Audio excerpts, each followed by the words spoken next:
Hi, you're watching Sipping Off the Cuff on Tequila Aficionado Media. I am Mike Morales here in San Antonio, Tejas, and that gentleman over there is... Rick Levy in San Diego, California. Rick, we have fallen in love with our pal. The mad scientist of the Jesus mad Maria. Scientist of tequila. This is Terralta that we've just finished the Blanco expression. Now what we're about to touch on is, take a look at what that is. That says right there, 110 proof, ladies and gentlemen. Yeah. We're going over the edge here, boys and girls. So I guess it comes out it comes out of the still just slightly higher than 110 proof, and then he adds just a little bit of water to bring it down to 110. Rick, look at this. I know, you got the high proof, you're going to get the shampoo bubbles. Look at the shampoo bubbles. The last time you and I saw bubbles like this, it was in a mezcal. Yeah. Right? Rare. This is rare, ladies and gentlemen. You can't do that with anything current at this point. Lingering bubbles. And I said to Alex, I say it to you folks all the time, you know, the bubble. I love bubbles. It doesn't necessarily denote the quality of the tequila, but it sure as hell helps. Now, we just reviewed the 80 proof version of the Blanco, and we just found that to be a lovely representation of the, you know, the agave from that Arandas, Jesus Maria, you know, really top of the highlands area. Well, how high did you say El Pandillo, his distillery, Felipe's El Pandillo, from what I understand, is about 6,800 feet in elevation. You know, there's some areas around there where it goes up to 6,900 feet. But so this is really the you know, the highest growing areas, the highest agave growing areas. Just for those of you who've never been to Mexico and never been to the highlands, but if you've been to states like Colorado, for instance, they call it the Mile High States because it's 5,000 feet high. New Mexico is also 5,000 feet high. As a matter of fact, Albuquerque is at 5,000 feet. Santa Fe, for those of you who've been to Santa Fe, it's another 1,000 feet. That's 6,000 feet. If you've been to Taos and you've been skiing, Taos is at 7,000 feet. Taos Ski Valley is at 9,000. Okay, so that kind of gives you an idea of the height. And of course, the weather is way different. You know, in the highlands, obviously, it doesn't necessarily snow all the time, although it did last year. You know, it snowed on Felipe's crops. Yeah. Right? Yeah. From what I understand, usually if they get snow, it's just a quick dusting that melts fairly quickly. And yeah. You know, every once in a while they'll get hit with a freak storm, and you know they might get a couple inches that lingers for a bit. Well, thankfully, it doesn't look like Felipe got too much of damage done to his crops. But this is at the 110 proof. You know, if you watched our first video, you noticed that these are the same bottles that he is using for G4, only in reverse. Which I love it. If you look at the website from the importer is Creo Spirits, and on the where it talks about all his portfolio, the first line of Terralta says, I'm not in the business of beautiful bottles. I'm in the business of making tequila. That's why we love this guy, because oh my God! Now I'm using the Chisholm Trail, the prototype for the Jarrito. And oh my gosh, I got like this warm feeling down the back of my neck when I first hit the nose. He's already the back of his neck. How do you do that? You know, like when you scratch a dog in just the right spot and the leg starts kicking out. Is that why your rear leg was doing? Oh my God, this is so Mike. Now,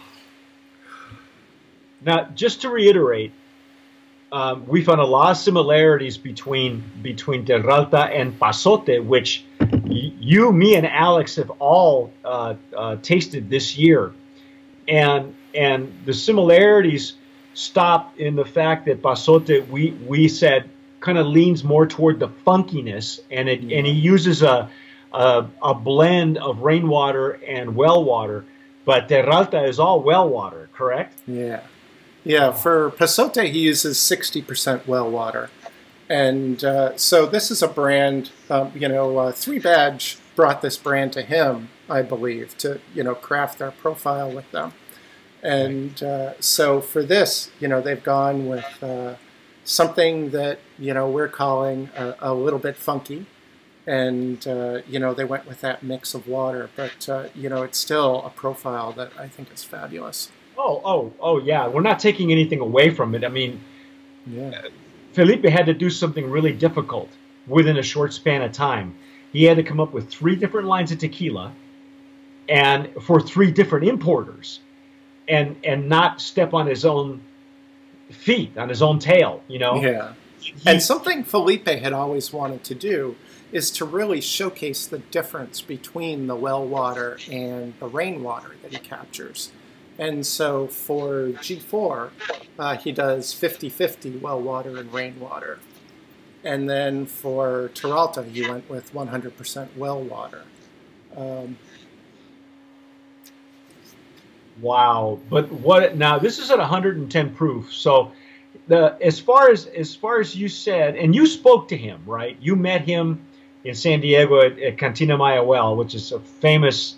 If you haven't been to that cantina, you need to go. That's like a destination cantina in San Diego. You spoke to him, and I think you mentioned that this was there was something he did differently. Oh, that Carlos, his brother, is known for El Tesoro de Don Felipe, which has always been distilled to proof. In other words, it's distilled at 80 proof. You're telling me that this comes out of his still slightly higher, and that he still has to cut it with water? Yeah, I think he's getting it really close, but from what I understand, it comes out of the still just a touch over, and so he has to bring it down to 110. Wow. Now on the note, we said. I think we've heard from a lot of brands where what comes out of their still is typically, right around that 50%, 55% alcohol mark. And so, I guess he's right in there, but he wants to hit that, so he goes a little bit over and brings it down a little. Yeah, better to have more than less, right? Yeah. For those of you who've never had still strength tequila, you really ought to try at least once. Be very careful, depending on who's making it.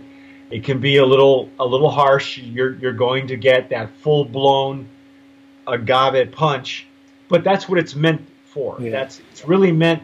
I think this tequila from the importer Creo Spirits, they wanted to make sure that people knew ahead of time that these tequilas, this particular line, is really, I think, geared toward the connoisseur, the knower, the person who is adventuresome, who really wants to know what authentic tequila is all about, and what that area of the Highlands is like. What kind of tequila can be made at that microclimate? Yeah. And I think Felipe has really accomplished. And Felipe is just always about featuring the agave front and center. He's proud of his stuff, huh? Yeah, and that's where I think that's where his love is at, is with the actual fruit itself.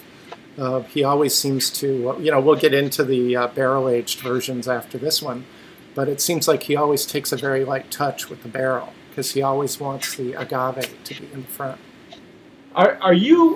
Because of the opening of this particular glass, are we getting a little bit more subtle nose that we did with the 80 proof? Is this all glass? I don't know. I'm still getting a really big nose. I'm getting lots of, fresh apple, that fresh starchy apple and citrus and pepper, and I'm not noticing any additional alcohol on the nose from the 80 No, proof. For as high a proof as this is, there's minimal alcohol burn. If anything is softer, it might be the pepper notes on the nose. Could be. They might be a little bit softer. I mentioned in the last episode that I was using the Copita glass consistently for all the iterations. I was tasting these for the last week actually, and I remember the first time I poured the 110, I got a whiff of fruit, and I said, "Oh my God, it's peaches!" And then I thought, "No, wait a minute, peaches don't exist there. It's strawberry guava." Strawberry guava, yeah. You told me that. Yeah, so Felipe has planted a bunch of other things around his fields to diversify the environment. Yeah, and so he's planted cinnamon trees, strawberry guava trees, fig trees, and various citrus trees. So this could be all that, everything that's in the atmosphere affects what goes into your tequila anyway. So yeah, and I believe he uses open air fermentation. He does, but they're stainless steel tanks, as opposed to Carlos, who uses the wood and the pine tanks that he's had for generations. I got to go in, man, at 110.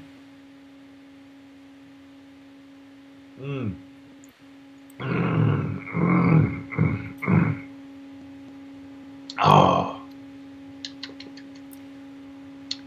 Wow. Well, that is an experience. I got, just as I was sipping it, as I was intaking it through my nostrils before I even got to the liquid, I was getting that fruitiness that it's almost sweet. It's a sweet fruitiness through the nose. And then you get the liquid, the fluid, and it just reinforces what you just inhaled. And then in the retronasal, if it sounds like I'm, clearing my throat, the combination of both comes right through. Yeah. And it's just amazing. But you know what? Is it just me, or am I not getting the same finish I got on the 80 proof? You might not be, because if you figure he's running this stuff through the still, and it comes out of the still just over 110 proof, and so he's adding minimal water to bring it down to 110. Mm-hmm.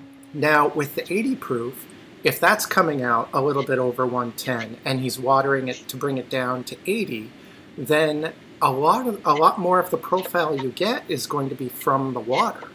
And this is that very deep spring-fed well water. Right. And so you would probably get more of that mineral effect on the 80 proof than you would on the 110.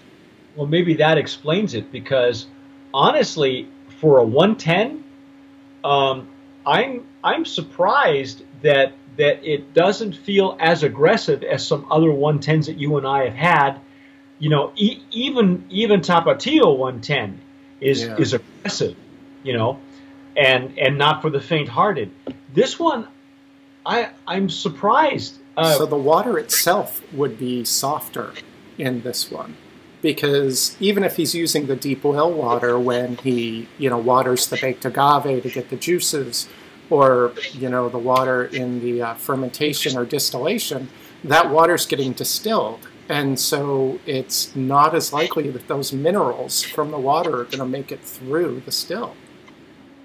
Yeah, it's got a very short finish. I'm surprised. I thought I would get more of the warm fuzzy that I got in the 80 proof, but I'm not getting that. It's all in the palate.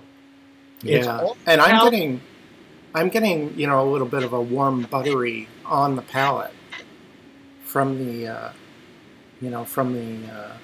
bigger representation of the baked agave, I think. Oh my God. It's sweet. And the sweet and the pepper, there's no reason to even put this in a margarita. Wow. You got pepper and you got sweetness all in one. All in one.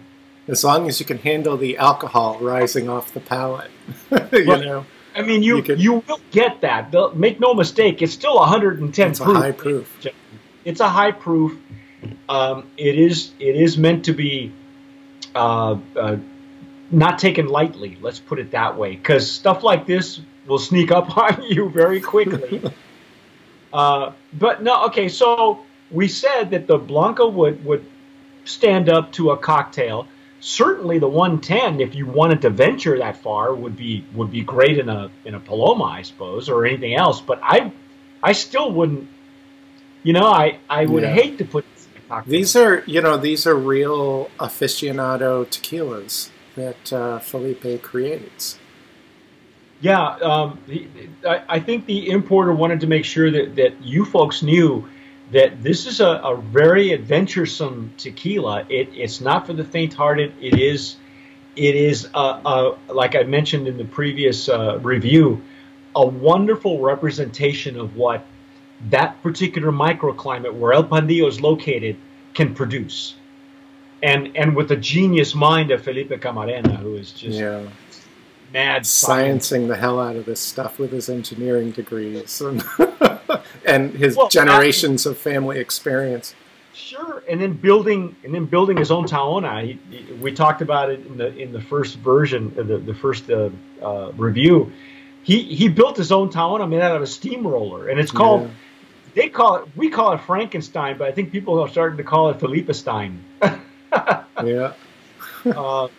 Yeah, it's a converted steamroller, and that's how he macerates his agaves. So, and he's done other innovations in his masonry ovens. He's steaming from both the top and the bottom to cook his agaves more evenly.